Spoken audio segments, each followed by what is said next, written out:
Orks and the warp. The warp has eaten empires.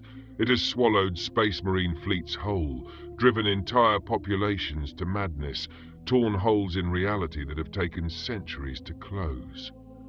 The greatest navigators in human history have spent their lives learning to cross it safely, and a significant number of them did not survive the education. The chaos gods themselves were born from it, vast and ancient things that treat the suffering of mortal species as both sustenance and entertainment. Every civilization that has ever reached for the stars has had to reckon with the warp, and most of them bear permanent scars from the reckoning. The Orks sail through it on ships held together with improvised welding and misplaced optimism, crewed by beings whose navigational strategy amounts to pointing roughly in the right direction and hitting the engine until something happens, and they arrive more or less intact. This should not be possible. The scholarly consensus across every species that has studied the question is that it should emphatically not be possible. And yet here we are. There is a question that has troubled Imperial scholars, Chaos sorcerers, Eldar farseers and Tau ethereals alike. A question that cuts to the heart of why the Greenskin menace has persisted across every age of the galaxy's long and violent history. How does something so stupid survive something so dangerous? It is, in many respects, the cosmological equivalent of asking how a man who has never looked at a map keeps arriving exactly where the trouble is. The warp is not merely a hazard. It is not a storm to be weathered or a current to be navigated with sufficient care. It is the raw stuff of nightmare given dimension, a realm of pure psychic energy in which the emotions and fears and hungers of every sentient being in the material universe are given terrible and unpredictable form. Daemons swim through it like predators through dark water. The great chaos gods reach their influence across it like the fingers of vast and malevolent hands. Ships that enter the warp without proper protection can be torn apart not by cannon fire or collision, but by the simple fact of existing in a place that does not want them to exist. Psychers who open themselves too wide to the warp can be devoured from within, their bodies becoming doors through which things far older and far hungrier than themselves can enter the material world. It is a realm that has swallowed entire fleets, where time moves in ways that have no analogue in the material universe, where the laws of physics are replaced by the laws of emotion and desire and nightmare. Civilizations have been destroyed not by enemy action, but by warp storms that cut them off from the rest of humanity for centuries, leaving them isolated and vulnerable to the immaterial presences that such isolation invites. The great rift that tore across the galaxy in recent ages has demonstrated anew what has always been true, that the warp is not simply a hazard of travel, but an existential threat to everything that lives, and that the only species which can reliably navigate it are those who have spent generations constructing the protections necessary to survive it. And yet the Orks travel through it constantly. Every Waaagh that crashes across the galaxy requires warp travel to reach its destination. Ork ships, ramshackle constructions of salvaged metal and barely understood technology, punch through the veil between real space and the warp on a daily basis across hundreds of war zones. Their crews are not protected by the arcane machinery of Jellifields, or at least not reliably. Their navigators, such as they are, operate on instinct and aggression rather than the carefully cultivated gifts of the Navis nobility. Their vessels frequently emerge from the warp in entirely the wrong location, at entirely the wrong time, and occasionally inside solid objects, but the Greenskins aboard, by and large, survive. The solid objects, it should be noted, do not. This is not supposed to happen. By every established understanding of how the warp functions, Orks should be among the most vulnerable creatures in the galaxy to its dangers. They are biological organisms with complex nervous systems. They have emotions, specifically a very narrow band of extremely intense emotions centered primarily around violence, hunger, and the desire for more violence. They lack the psychic shielding that protects more sophisticated races, and they lack the institutional discipline that allows organizations like the Adeptus Astartes to maintain cohesion under warp stress. They should, in theory, be devoured. They are not devoured. In fact, by most accounts, they barely notice. To understand why, it is necessary to understand what orcs actually are, at a level that goes considerably deeper than their reputation as green-skinned brutes who enjoy hitting things. The orcs are not simply a warrior species that evolved aggression as a survival trait. They are a weapon, deliberately designed by intelligences far older than the Imperium of man, built for a specific purpose, and carrying within their very biology the tools necessary to fulfill that purpose across any environment the galaxy might throw at them, including the warp itself. The biological foundation. The orcs are, in the most fundamental sense, a fusion of animal and fungus. Their bodies contain both animal tissue and fungal matter, woven together at the cellular level in ways that imperial xenobiologists have spent centuries trying to fully understand and have only partially succeeded. This dual biological nature is not an accident. It is the signature of the Old Ones, the ancient precursor species that shaped many of the galaxy's intelligent races during the time before recorded history, in the age when the Necrons and their Tan Masters first began their war against all living things. The Old Ones created the Orks, along with their smaller kin, the Gretchen, and the various other subspecies of Greenskin, as a purpose-built military organism. Where the Eldar were created as beings of supreme psychic sensitivity and intellectual refinement, the Orks were designed for something entirely different. They were designed to fight, to reproduce rapidly under any conditions, to consume whatever resources were available, and to keep fighting regardless of casualties. They were, in short, a biological weapon intended to be unleashed against the Necrons and the Catan, and the Old Ones built them well enough that even now, 60 million years after their creators vanished, they are still fighting. The fungal component of orc biology is crucial to understanding their relationship with the warp. Fungi, unlike conventional animal tissue, are extraordinarily resilient. They can survive in conditions that would kill most other organisms. They can go dormant under extreme stress and revive when conditions improve.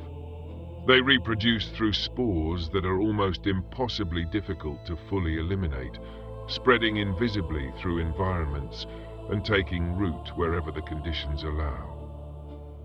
Every orc, simply by existing, sheds spores into its environment. These spores carry the genetic material not just of the orc itself, but of the entire greenskin ecosystem, including the squigs that serve as food and tools, the Gretchen that serve as servants and cannon fodder, and the orcs themselves. An orc does not need a mate to reproduce. An orc does not even need to survive. As long as a single spore reaches viable ground, the cycle begins again. This biological resilience extends to the orc's physical body in ways that are frankly unsettling to any species accustomed to organisms that die when sufficiently damaged. An orc's cardiovascular system is distributed rather than centralized, meaning there is no single point of failure that corresponds to a heart.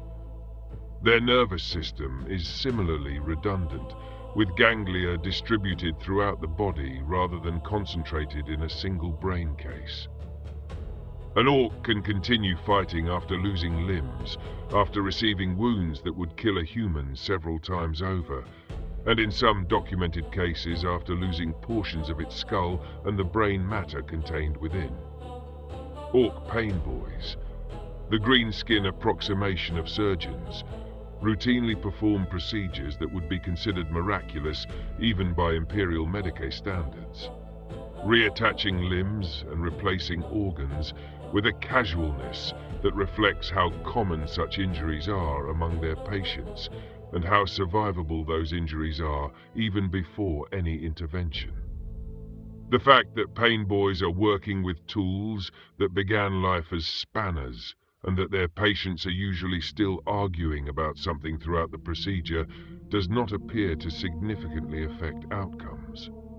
The brain itself is worth examining in detail. Ork neural tissue processes information differently from human or Eldar neural tissue. An ork does not, in the way that most species understand the term, think. It operates. Its brain is less a deliberative organ and more an extremely efficient threat response system, capable of processing tactical information at remarkable speed in the context of direct physical combat, while being largely uninterested in and incapable of the kind of abstract reflection that makes other species vulnerable to the warp's psychological intrusions. The warp feeds on fear, on doubt, on the complex agonies of self-aware minds contemplating their own mortality and insignificance. An ork contemplates nothing. It simply acts. This is not a limitation in the way that human scholars instinctively frame it. It is an advantage so profound that the Eldar, who are perhaps the most psychically sophisticated species remaining in the galaxy, have on multiple recorded occasions expressed something approaching envy at the ork's fundamental imperviousness to the kinds of psychological deterioration that have undone so many of their own kind. The warp is, at its most fundamental level, a mirror of inner life. It reflects back what is projected into it, amplified and distorted and predatory in its hunger. A species with a rich, complex, anxious inner life gives the warp a great deal to work with. A species whose inner life consists almost entirely of the anticipation of the next fight gives the warp very little purchase. There is nothing to twist, nothing to corrupt, nothing to promise that the ork does not already have in abundance. The size and physical power of orks also deserves mention in this context. An ork warboss, the pinnacle of greenskin hierarchy, achieved through the simple mechanism of surviving and winning more fights than every other ork in the vicinity, can reach sizes that dwarf most other biological life forms in the galaxy. The largest documented warbosses have stood several meters tall and possessed physical strength sufficient to tear apart vehicles with their bare hands. This size is not cosmetic. It is a direct reflection of the Waaagh field's interaction with ork biology, because orks grow throughout their lives in direct proportion to their fighting experience and the number of victories they accumulate. A warboss is not simply an old ork. It is an ork whose body has been continuously reshaped by the Waaagh field's influence, growing to reflect its psychic weight within the collective. The largest orks are, in a very real sense, the most concentrated nodes of Waaagh energy in the greenskin hierarchy. This is also why they are the most difficult to kill, which is inconvenient, and why killing them causes the most damage to the Waaagh field, which is the only consolation available. The Waaagh field. If ork biology explains their physical resilience, it does not fully explain their warp resilience.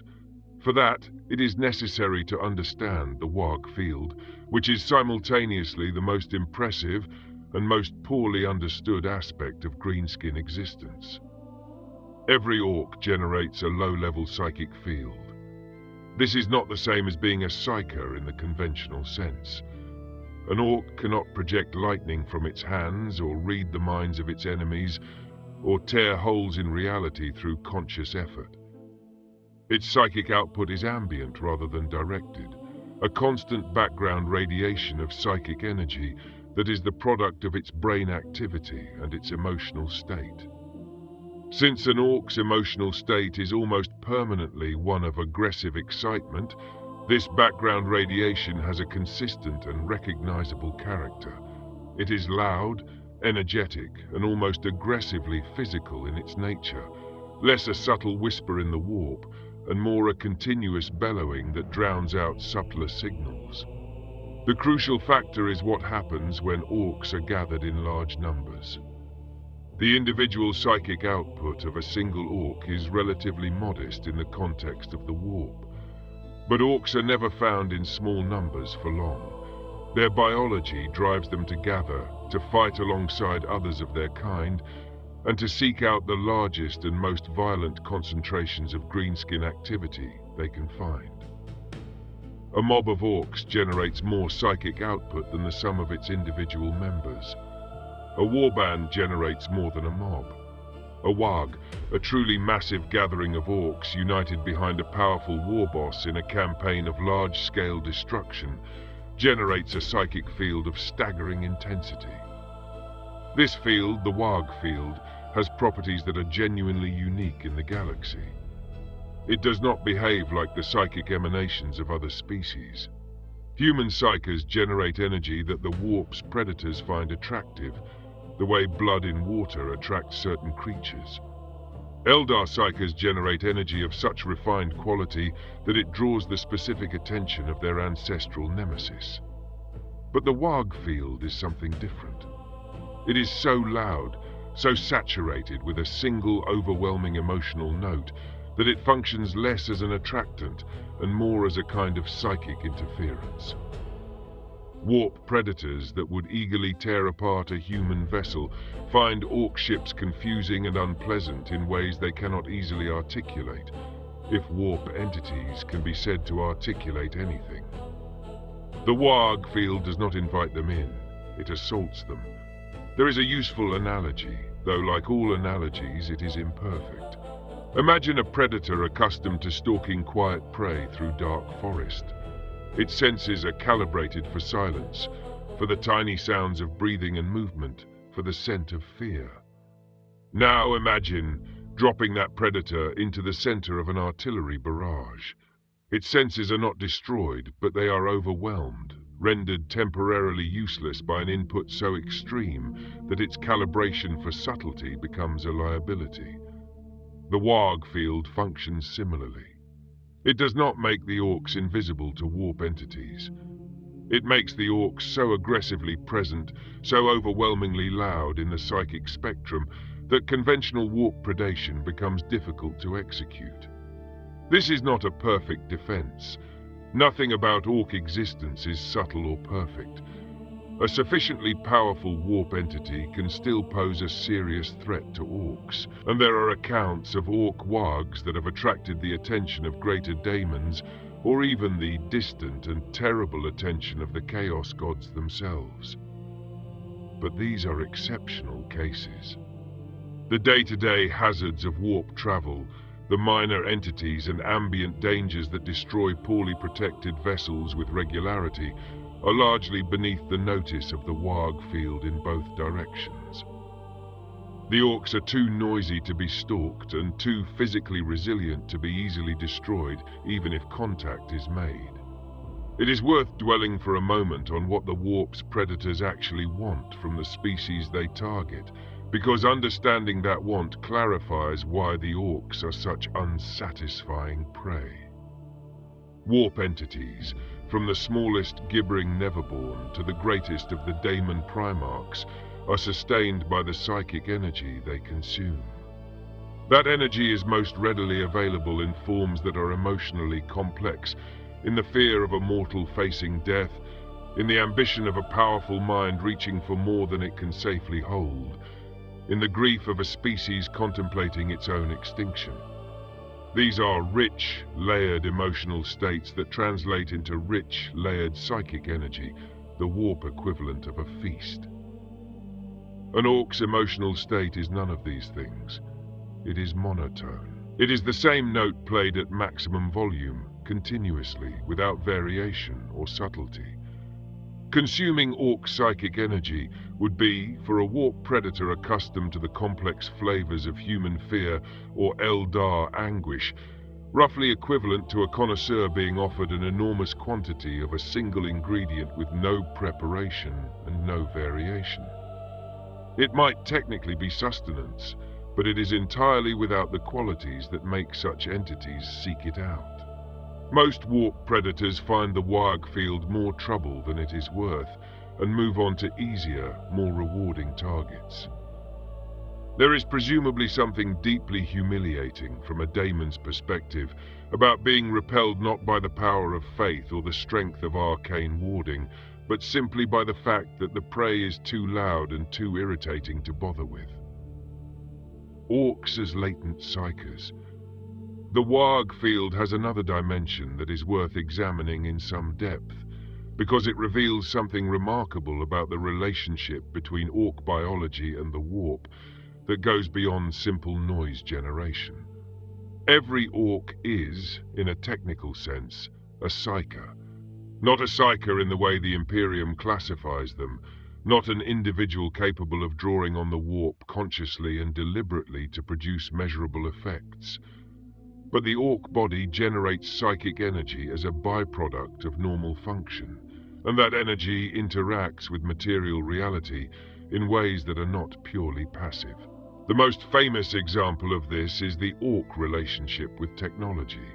Ork mech boys, the greenskin engineers responsible for building and maintaining the extraordinary range of weapons and vehicles used in a Waaagh, operate on a technical understanding that should not work.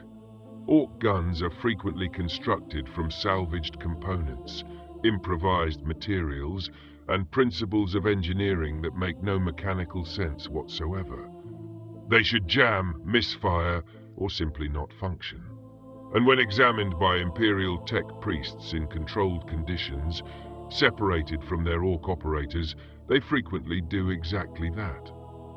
The tech priests tend to find this profoundly offensive, but in the hands of orks, in the presence of the Waaagh field, they work. Not always reliably, and frequently with spectacular and unintended additional effects, but they work. The mechanism behind this is the collective psychic field acting on material reality. The orks believe their technology works. Not in a reflective, conscious way, but at the deep instinctual level at which ork cognition operates. That belief, amplified through the Waaagh field, creates a mild but measurable psychic pressure on the objects themselves. The gun fires because on some level the warp, shaped by thousands of orks all operating under the assumption that the gun fires, nudges material reality in the direction of firing. This is a crude and imprecise form of reality alteration, and it has limits, but it is real. This relationship between ork belief and material reality has direct implications for their warp survival. The orks do not fear the warp. This is partly because they lack the intellectual architecture to fully conceptualize what the warp is, but it is also because they have no cultural or instinctual framework that assigns the warp a threatening character. Ork weird boys, the greenskin equivalent of psychers who channel the Waaagh field more directly than ordinary orks, are not feared by their fellows in the way human psychers are feared by ordinary humans. They are regarded as useful, if occasionally dangerous assets, much like a particularly powerful but erratic weapon. The ork relationship with the supernatural is not one of dread, but of casual familiarity. This matters because the warp, in many respects, responds to expectation. A mind that enters the warp saturated with fear and the expectation of dissolution tends to attract exactly the dissolution it fears. A mind that enters the warp with no particular expectation of dissolution, or indeed with no particular sophisticated expectations at all, presents a much less legible target. The orks do not project into the warp the complex psychological landscape that makes other species so vulnerable to its attentions. They project aggression, hunger, and the desire for more aggression, which are not emotions that the warp's predators find particularly useful. They cannot be lured with promises of power or whispered to with suggestions of hidden fears. They are already doing exactly what they want to do, which is fight, and no warp entity is in a position to improve on that offer. The collective nature of this psychic output also deserves emphasis. When scholars discuss psychers, they tend to discuss individuals, single points of contact between the material and immaterial realms. The Ork relationship with the warp is not individual. It is communal in a way that has no real parallel elsewhere in the galaxy. The Waaagh field is not a collection of individual psychic signatures. It is a single emergent phenomenon that transcends its individual contributors. Removing one Ork from the field is like removing one instrument from an orchestra. The music continues. The field continues. The protection continues. This distributed nature is what makes the Ork approach to the warp so fundamentally different from, and so fundamentally more robust than any individual psycher's relationship with it. Individual psychers can be isolated, overwhelmed, corrupted, or destroyed. The Waaagh field cannot be any of these things as long as the Orks generating it remain together and remain fighting. The Weird Boys.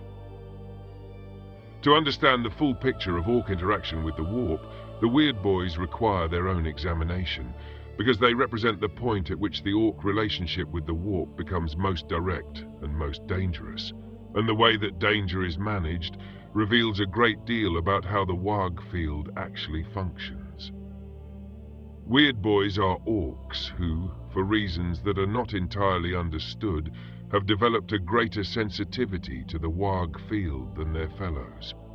Where an ordinary Ork generates psychic energy and contributes to the collective field, a Weird Boy absorbs it. In small groups, in calm conditions, this is not a significant problem. But Orks are almost never found in calm conditions. As a Waaagh builds, as the collective emotional intensity of thousands of Orks working themselves toward battle reaches its peak, the Weird Boy is flooded with accumulated psychic energy that his body was not designed to contain in those quantities. The results are unpredictable. A Weird Boy under sufficient psychic pressure can project bolts of raw warp energy, spontaneously teleport himself and nearby Orks across significant distances, cause heads to explode, tear holes in reality, and perform any number of other feats that have no reliable mechanism and no reliable upper limit. The Waaagh energy expressing itself through a Weird Boy is not the carefully controlled channeling of a trained Imperial psyker. It is a pressure release, an overflow of collective psychic force seeking the path of least resistance through the most sensitive available conduit. This is why Weird Boys are simultaneously valued and treated with great caution by the Orks around them.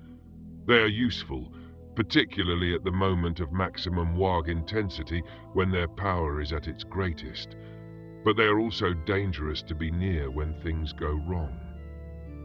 Other Orks have developed a practical approach to this, which is to ensure that the Weird Boy has plenty of targets to direct his energies toward, before those energies find less desirable outlets. Keep the Weird Boy pointed at the enemy, and the overflow tends to go in a useful direction. Allow the Weird Boy to become overpressured with no outlet, and the results are considerably less controlled and considerably less survivable for anyone standing within a generous radius, including the Weird Boy himself, which is perhaps the one occupational hazard that even Orks regard as worth mentioning. What the Weird Boy illustrates is the fundamental nature of the Waaagh field as a collective phenomenon. It is not generated by any individual. It is the product of the group, an emergent psychic reality that is larger than any of its components and that persists as long as the group persists. Individual Orks can be killed. Individual Orks die constantly in enormous numbers, in ways that would constitute civilizational catastrophes for most other species, and that the Orks themselves regard as simply the cost of doing business. But the Waaagh field does not diminish proportionally with casualties.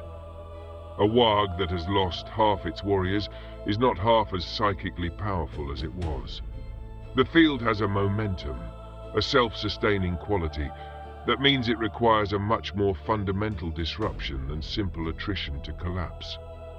This self-sustaining quality is part of why eliminating an Ork Waaagh is so difficult, even when the military campaign against it appears to be succeeding. The Waaagh field reinforces the Orks' willingness to continue fighting, which sustains the emotional intensity that generates the field, which reinforces the willingness to continue fighting. It is a psychic feedback loop that likely requires a much more fundamental disruption than simple attrition to collapse, which would explain why decapitating a Waaagh by removing its warboss tends to produce better results than grinding it down through sustained engagement. Even then, the field does not dissipate immediately. It fades over time as the Orks scatter and the collective intensity drops, but the dispersing Waaagh continues to pose a threat long after its nominal defeat. Warp travel and the Greenskin fleet. The question of how Orks survive warp travel specifically, as opposed to warp exposure generally, brings together everything discussed above in a context that makes the answer clearer, if not entirely comfortable. Ork vessels are not equipped with Geller field generators in any standardized or reliable sense. Some Ork ships carry salvaged Geller field technology, either taken from captured Imperial vessels or reverse-engineered by mech boys, with a specific interest in the problem. These improvised systems work, to the extent that they work at all, through the same mechanism as all other Ork technology, which is to say they work because the Orks believe they work, and the Waaagh field nudges reality in the direction of functionality. Whether an Ork Geller field is actually generating the conventional barrier of its Imperial equivalent, or whether it is simply a physical focus for the Waaagh field's ambient warp-repelling properties, is a question that remains genuinely open. What is clear is that Ork ships in the warp are surrounded by the Waaagh field in the same way they are in real space. The crew continues to generate it, continues to be saturated with aggressive anticipation, continues to project the overwhelming psychic noise that makes them so difficult to target. The warp perceives them, but perceives them as something loud and unpleasant, and not obviously edible, and in the majority of cases directs its attentions elsewhere. Inter-squad violence aboard an Ork vessel is not a sign of breakdown or crisis. It is normal operating behavior, a constant low-level resolution of hierarchy disputes through the most direct available method. This continuous fighting maintains the emotional temperature of the crew at a level that sustains the Waaagh field even in the absence of external enemies. The ship is, in psychic terms, continuously at war, which is exactly the state of maximum Waaagh field intensity. The navigation problem, which is considerable, is handled through a combination of weird boy instinct and what might be charitably described as aggressive trial and error. Ork vessels frequently emerge from the warp in incorrect locations. This is well documented, and the Orks regard it with complete equanimity, because wherever they emerge, there is likely to be something worth fighting. And if there is not, they will simply go back into the warp and try again. Their relationship with the imprecision of warp navigation is one of total pragmatic acceptance that would be admirable if it were not so consistently catastrophic for whatever happens to be in the vicinity of their arrival. There are accounts of Ork vessels spending years or even decades in the warp, emerging occasionally to raid, then returning. The crews of such vessels are, by the time they emerge for the last time, often substantially different in composition from when they entered, since the Ork life cycle and the constant internal violence of the vessel ensures a continuous turnover of personnel. But the ship persists. The Waaagh field persists, and the fundamental nature of the crew remains entirely consistent because it was never particularly complicated to begin with. There is a further dimension to Ork warp travel that bears examination, which is the role of the warboss in maintaining the field's coherence during transit. A Waaagh does not simply happen. It is called into being by an orc of sufficient size, ferocity, and force of personality to draw other orcs to its banner, and the war boss at the center of a Waaagh is not merely a military commander in the conventional sense. It is the focal point of the Waaagh field, the node around which the collective psychic energy organizes itself.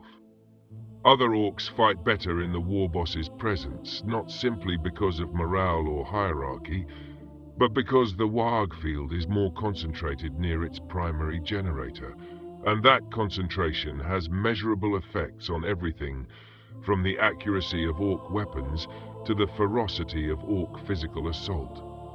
In the warp, this focal role becomes even more significant.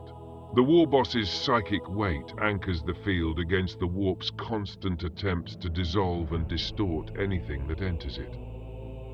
A Waaagh without a strong war boss at its center is noticeably less cohesive in the warp, more vulnerable to the ambient pressures of the immaterial realm, more likely to scatter across multiple emergence points rather than arriving as a unified force. This is one reason why killing a war boss mid-transit, if such a thing were achievable, would be considerably more damaging to an orc fleet than killing the same war boss before departure or after arrival. The field is most dependent on its focal point precisely when the field is most needed, which is in the warp itself. Orc war bosses appear to be instinctively aware of this, not through any intellectual understanding of warp mechanics, but through the same biological imperative that drives all orc behavior. A war boss in the warp fights harder, shouts louder, and generally makes itself more aggressively present than it might in real space, which is itself a remarkable statement. This behavior sustains the field at the moment of maximum stress, ensuring that the Waaagh arrives intact and ready to fight, which is, from the perspective of the orc race as a whole, precisely what is required. The gods of the Greenskin. No examination of orc interaction with the warp would be complete without addressing the question of Gork and Mork, because they represent a dimension of the orcs' warp relationship that is simultaneously the most difficult to verify and the most important to understand. Gork and Mork are the orc gods. This much is agreed upon by every scholar who has studied greenskin culture with any seriousness. What is considerably less agreed upon is what Gork and Mork actually are, in the ontological sense. The warp contains real entities. The emotions of sentient beings crystallize in the warp into forms that develop their own agendas and their own hunger. The four great chaos gods are the most powerful and well-documented examples of this process, each one a vast psychic entity that grew from specific emotional currents in the warp, and that now actively shapes those currents to sustain and expand itself. The question is whether Gork and Mork are real in the same sense. The evidence, while not conclusive by any standard that imperial scholastic methodology would accept, is troubling in its implications. The orcs have believed in Gork and Mork since they first existed. Their belief is not intellectual or theological in any conventional sense. They do not debate the nature of their gods or construct elaborate philosophical frameworks around their worship. They simply know, with the same unexamined certainty with which they know that hitting something hard is better than hitting it softly, that Gork and Mork exist, that Gork is brutally cunning and Mork is cunningly brutal, and that both of them want the orcs to fight as much and as violently as possible, which is conveniently identical to what the orcs already want. Billions of orcs, across the entire galaxy, for millions of years, have continuously projected this belief into the warp through the medium of the Waaagh field. The warp responds to psychic pressure. It shapes itself around the beliefs and emotions of material beings. It produced the chaos gods from the accumulated fears and desires of humanity and other species. There is no theoretical reason why it should not have produced something from the accumulated beliefs of the most numerically dominant and most collectively psychically active species in the galaxy. The entity or entities known as Gork and Mork, if they exist as distinct warp presences, would be unlike the Chaos Gods in character, if not in mechanism. They would be products of a single emotional register rather than a complex emotional spectrum. They would be expressions of pure aggression, of the joy of violence for its own sake, of the deep satisfaction of a good fight. They would not be subtle. They would not be manipulative in the way that the Chaos Gods are manipulative. They would simply be vast, violent, and entirely consistent with the species that created them. The practical implication of this, if it is true, is significant. A warp presence aligned with the Orks and sharing their essential nature would function as a kind of psychic anchor for the Waaagh field, a stabilizing influence in the warp that reinforces the field's coherence and its resistance to the attentions of other warp entities. The warp around an Ork Waaagh would not simply be saturated with Ork psychic noise. It would be, in some sense, Ork territory, a portion of the immaterial realm that reflects the nature of its most consistent inhabitants, and that is hostile to presences with a different fundamental character. This remains speculative, but it would explain a number of observed phenomena that are otherwise difficult to account for, including the remarkable consistency of Ork Waaagh survival rates in the warp compared to other species making comparable journeys with comparable levels of protection. What makes the Gork and Mork question particularly interesting is what it implies about the long-term trajectory of the Ork race. The Chaos Gods are not static entities. They grow as the emotions that sustain them grow, and they actively work to increase those emotions in the material universe because doing so feeds them. If Gork and Mork are real, they are presumably subject to the same dynamic, growing stronger as more Orks exist and fight and die and are replaced by new Orks who also fight and die. The 60 million years since the Old Ones created the Orks have been 60 million years of continuous Ork warfare across the galaxy. If that warfare translates into psychic energy in the warp, and if that energy has been accumulating around something that shares the Ork's fundamental nature, then whatever Gork and Mork are now, they are almost certainly considerably larger and more powerful than anything the Old Ones intended to create. The Eldar, who have the longest racial memory of any surviving species, and who understand the warp more intimately than almost any other civilization, have their own understanding of Gork and Mork that differs markedly from how they regard the Orks themselves. The Orks, in Eldar estimation, are a nuisance, a source of constant low-level warfare that drains resources and attention without offering the kind of existential threat that Chaos or the Tyranids represent. But what the Orks believe in, and what that belief may have produced in the warp over millions of years is, by the reckoning of those Eldar seers who have considered the question, a matter worth taking more seriously. They are old in the way that only warp entities can be old, their age measured not in years, but in the accumulated weight of billions of acts of violence across geological timescales. Whether they are old enough or powerful enough to rival the Chaos Gods in the warp is a question that cannot be answered with confidence.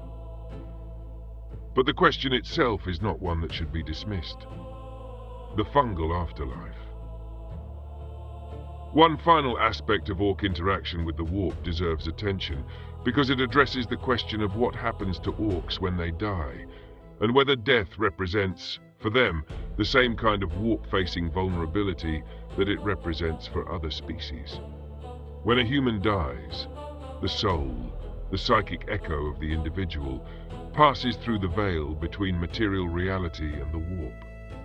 The process is dangerous. The warp is full of entities that feed on these passing souls, and without protection the soul can be consumed or lost entirely. This is why death is psychically significant for humanity in a way that goes beyond its obvious physical consequences. For orcs, the process appears to be fundamentally different. Orc souls, to the extent that orcs have conventional souls in the way other species do, are not the primary vehicle for orc continuity. The spores are. When an orc dies, its physical body begins to break down and release spores into the surrounding environment. These spores carry the biological and, it is theorized, the psychic template of the greenskin ecosystem. The information necessary to produce more orcs is not contained in the warp-facing soul of any individual orc. It is contained in the physical matter that the orc sheds throughout its life and releases at its death. This means that orc death does not create the same kind of psychic event that human death does. There is no vulnerable moment of soul transit, no window through which the warp can reach into a dying individual and take what it finds there. The orc's psychic contribution to the Waaagh field simply ceases, replaced over time by new orcs grown from the spores it left behind. The field absorbs the loss with the same equanimity that the orc race absorbs every other kind of loss, which is to say, it barely notices. The spore mechanism has a further implication for warp survival that is less immediately obvious but equally significant. Orc spores are not simply biological material. They carry the latent Waaagh field potential of the parent organism, a kind of compressed psychic seed that, once it germinates and begins producing new orcs, will contribute to the collective field in the same way that its parent did. This means that even in the absence of living orcs, an environment saturated with orc spores carries a faint residual Waaagh field signature. Not strong enough to provide meaningful protection against the warp, but strong enough to be detectable, and strong enough to attract any orcs who subsequently pass through the area, drawing them toward the spore-heavy environment and encouraging them to settle and propagate there. This creates a kind of biological and psychic memory in physical space. Planets that have been inhabited by orcs, even briefly, retain that orc imprint for centuries or millennia, slowly building new populations from the spores left by previous inhabitants. The Imperium has learned through painful experience that simply defeating an orc force and reclaiming a planet does not end the orc problem. The planet must be purged to a standard that most other threats do not require, because the spores that remain after the last orc is killed will, given sufficient time, produce new orcs who will behave in exactly the same way as their predecessors. The Imperium has, on more than one occasion, declared a planet clear of Greenskins, celebrated accordingly, and then been required to fight the same planet again within a generation. This is considered embarrassing. It has not stopped it happening. The implication is that the orcs have, entirely without intending to, and entirely without understanding it, constructed a mode of existence that is nearly perfectly adapted to a universe that contains the warp. They do not fear it. They do not attract its predators through the complex psychic vulnerability that comes with sophisticated self-awareness. They generate a collective field that actively repels its dangers. They die in ways that do not expose them to its most fundamental threats. And they reproduce so rapidly and so durably that any losses they do sustain are replaced faster than most enemies can inflict them. There is a certain irony in this that the more philosophically inclined scholars of the Imperium have noted, usually in private and usually with an unease they cannot entirely articulate, and occasionally over a drink they feel they have earned. The Imperium of Man has spent 10,000 years constructing elaborate spiritual and technological defenses against the warp. The Adeptus Mechanicus maintains the Gela field technology that makes warp travel possible. The Adeptus Ministorum cultivates a galaxy-spanning faith whose primary practical function is generating the psychic buffer of the Emperor's light against the warp's predations. The Inquisition hunts psychers and demonic incursions with relentless vigilance. The Grey Knights exist as a brotherhood of space marines dedicated solely to hunting and destroying the creatures that emerge from the warp. All of this effort, all of this infrastructure, all of this sacrifice is required simply to keep humanity functional in a galaxy that contains the warp. The Orks require none of it. They are protected by their own noise, their own resilience, their own cheerful indifference to the nature of the universe they inhabit. They did not build their protection. They are their protection. The Old Ones, in designing them as a weapon against the Necrons, accidentally or deliberately created something that is arguably better adapted to the post-fall galaxy than any other biological species currently living in it. The fall of the Eldar that tore open the Eye of Terror and created the Chaos God. Slaanesh changed the warp forever, making it more dangerous, more turbulent, more hostile to all biological life that interacts with it. The Eldar, who caused the fall, have suffered for it in ways that may ultimately prove existential. Humanity has struggled against its consequences since before the Imperium existed. The Orks simply continued doing what they had always done, because what they had always done was already, by accident of design, exactly what the new conditions required. The question of vulnerability. It would be misleading to suggest that Orks are completely invulnerable to the warp's dangers, and intellectual honesty requires addressing the ways in which they can and do suffer from its attentions. The primary vulnerability lies with the Weird Boys. For all their utility as weapons of war, Weird Boys represent the point at which the Waaagh field's relationship with the warp becomes genuinely dangerous for the Orks themselves. A Weird Boy who loses control during a moment of extreme psychic pressure does not simply harm himself. The energy released can tear holes in reality that allow warp entities to enter the material world in the immediate vicinity, which creates the exact kind of demonic incursion that the Waaagh field normally prevents. The Orks' practical solution to this, keeping the Weird Boy aimed at the enemy, is effective as long as there is a sufficient enemy to absorb the overflow. It is less effective in the warp itself, where the direction of the enemy is frequently ambiguous and the consequences of misdirected psychic energy are considerably more severe. There is also the question of what happens when a Waaagh is scattered rather than simply defeated.